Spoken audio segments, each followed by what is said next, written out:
pendapat menurut para ahli pengertian penelitian, salah satunya yaitu menurut Marzuki, pengertian penelitian adalah suatu usaha untuk mengumpulkan, mencari, dan menganalisis fakta-fakta suatu permasalahan.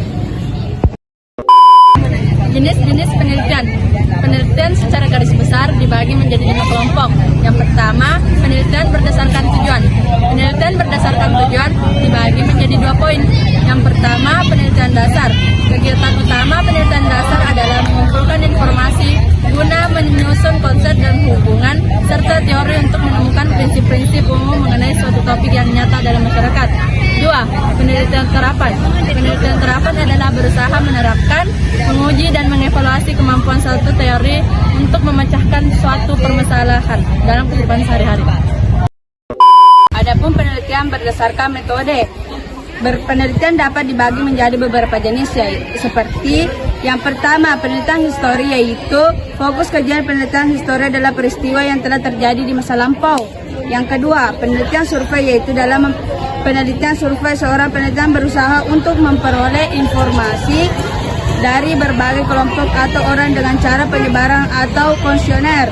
Yang ketiga, penelitian eksperimen, yaitu dalam penelitian eksperimen seorang penelitian merekayasa dan mengontrol situasi alamiah menjadi situasi buatan sesuai dengan tujuan penelitian. Yang keempat, penelitian observasi, yaitu tujuan penelitian observasi adalah memperoleh berbagai data konkret secara langsung di lapangan.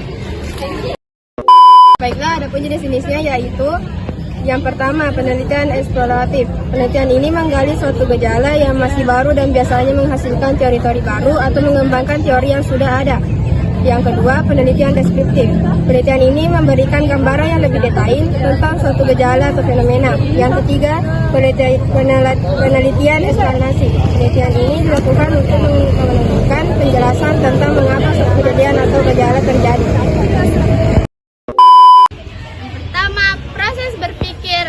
Penalaran.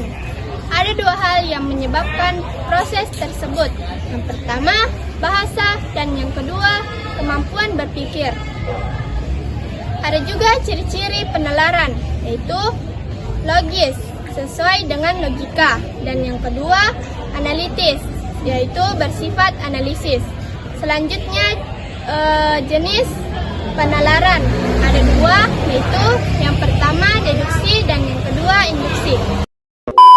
Adapun kegunaan dan syarat penelitian. Kegunaannya itu yang pertama, memperkuat ilmu pengetahuan. Yang kedua, membina dan mengembangkan ilmu pengetahuan. Adapun syaratnya yang pertama yaitu sistematis, yaitu penelitian dilaksanakan menurut pola tertentu dari yang paling sederhana sampai kompleks.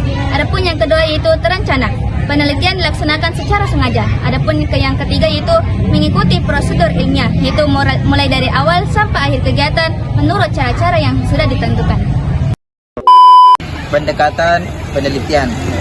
Masalah yang diteliti menekankan beberapa variabel, menekankan banyak aspek dari satu variabel.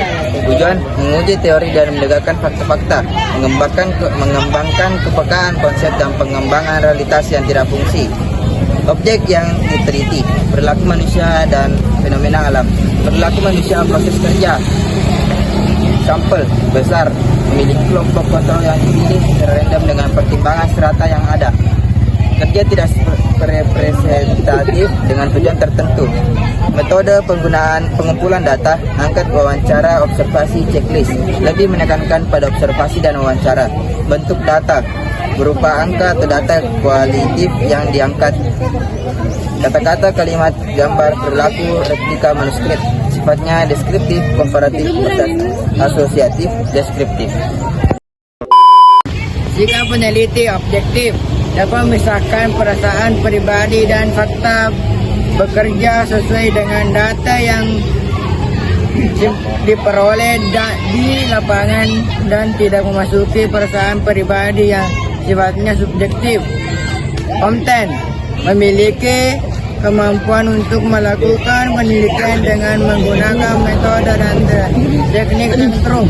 Faktawi, bekerja berdasarkan fakta yang diperbolehkan. Cara berpikir yang harus dimiliki oleh seseorang peneliti adalah sebagai berikut. Yang pertama, skeptis, selalu menanyakan bukti atau fakta yang dapat mendukung suatu pernyataan. Yang kedua, analitis, suatu menganalisis setiap pernyataan atau persoalan yang dihadapi. Ketiga, kritis, selalu mendasarkan pikiran dan pendapatnya pada logika serta menimbang berbagai hal secara objektif berdasarkan data dan analisis akal sehat.